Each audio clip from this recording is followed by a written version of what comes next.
Hoje de manhã, você provavelmente olhou o celular antes mesmo de sair da cama.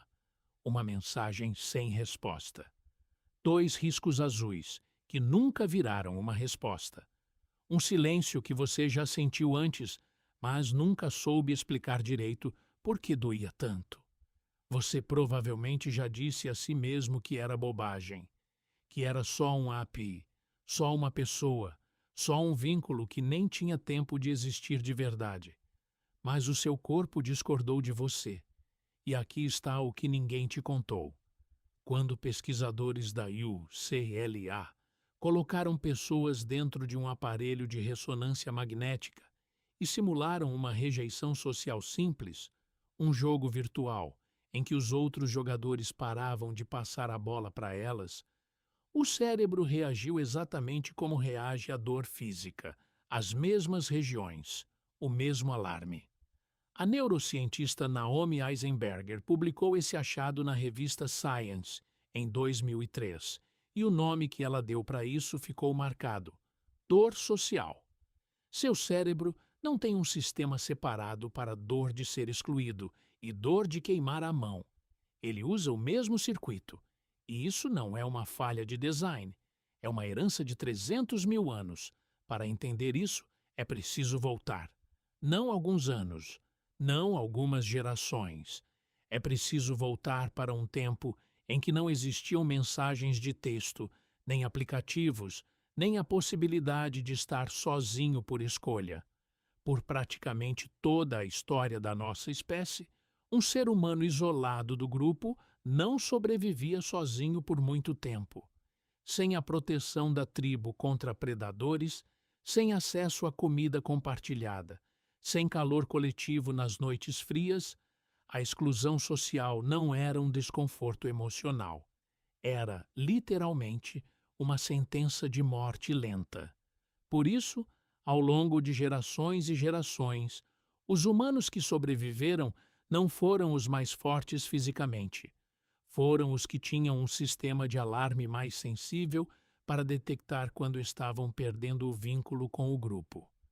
Um sistema que disparava dor, dor de verdade, no instante em que algo ameaçava aquele elo. Essa dor não era um castigo, era um mecanismo de sobrevivência. Doía para que você corrigisse o rumo antes que fosse tarde demais. O primeiro capítulo dessa história, os cientistas chamam de o alarme da tribo. E ele explica por que, quando alguém some sem explicação, seu corpo não interpreta isso como só uma mensagem sem resposta. Ele interpreta como uma ameaça de exclusão do grupo, a mesma categoria de perigo que, há dezenas de milhares de anos, podia significar sua morte. O cérebro antigo não sabe a diferença entre essa pessoa nem era tão importante assim e meu vínculo com o grupo está em risco. Para ele, silêncio é sinal. O segundo capítulo é ainda mais estranho. Podemos chamá-lo de a ferida sem corpo. Quando você sente uma pontada no peito depois de ser ignorado, isso não é força de expressão, é fisiologia. Estudos posteriores ao de Eisenberger mostraram algo perturbador. Analgésicos comuns, os mesmos usados para dor física, como o paracetamol, reduziram, em testes controlados, a intensidade da angústia emocional relatada por pessoas passando por rejeição social. Pense nisso por um instante. Uma dor que você sente no peito, sem nenhum ferimento visível, respondendo a um remédio feito para o corpo. A linha entre dor emocional e dor física, que a cultura moderna insiste em traçar com tanta clareza, o seu próprio cérebro nunca desenhou. O terceiro capítulo explica por que o silêncio dói mais do que a rejeição explícita. Podemos chamá-lo de a incerteza que a savana não perdoava.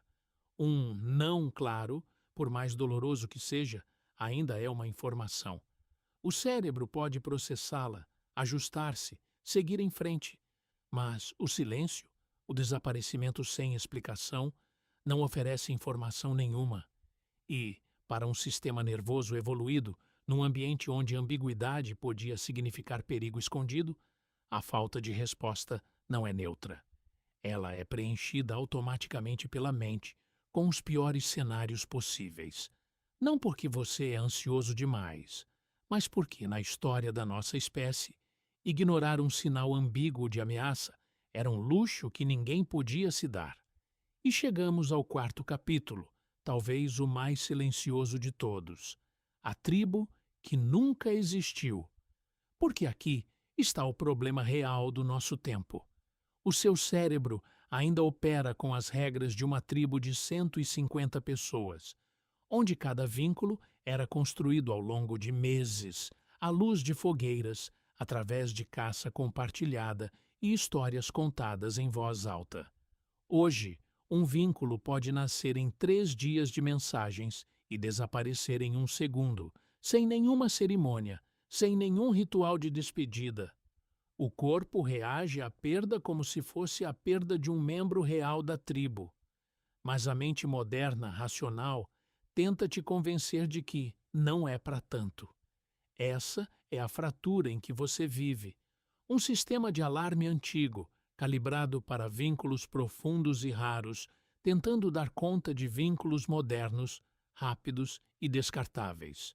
Se você já se sentiu ridículo por sofrer com o silêncio de alguém que nem conhecia direito, talvez a verdade seja outra. Talvez você não esteja exagerando. Talvez o seu corpo esteja apenas fazendo exatamente o que foi desenhado para fazer há 300 mil anos, tratar a perda de um vínculo como uma ferida real, porque durante quase toda a história da nossa espécie era exatamente isso que ela era. Não é fraqueza sentir isso, é memória. Uma memória tão antiga que nem tem palavras, só sensação, só peso no peito, só aquele silêncio que dói como se fosse físico, porque para o cérebro que você herdou, ele é. Talvez a pergunta não seja por que ainda dói tanto quando alguém desaparece sem explicação. Talvez a pergunta seja outra. Quantas vezes, ao longo da sua vida, você vai sentir uma dor antiquíssima por causa de vínculos tão modernos que a evolução ainda nem teve tempo de aprender a lidar com eles?